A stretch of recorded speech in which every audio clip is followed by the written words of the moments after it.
চলুন দেখে আসি রোহিত শর্মা কোন কোন দেশের বিপক্ষে কত রান করেছেন। ইউএস এর বিপক্ষে 3 রান, স্কটল্যান্ডের বিপক্ষে 30 রান, হংকংয়ের বিপক্ষে 55 রান, নামিবিয়ার বিপক্ষে 56 রান,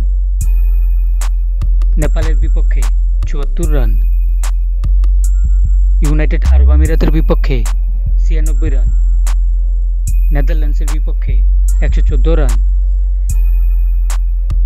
আয়ারল্যান্ডের বিপক্ষে 265 রান, জিম্বাবুয়ের বিপক্ষে 267 রান, আফগানিস্তানের বিপক্ষে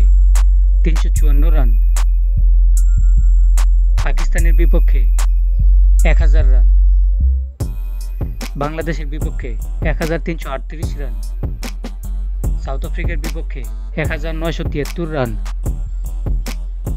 নিউজিল্যান্ডের বিপক্ষে 2008 রান।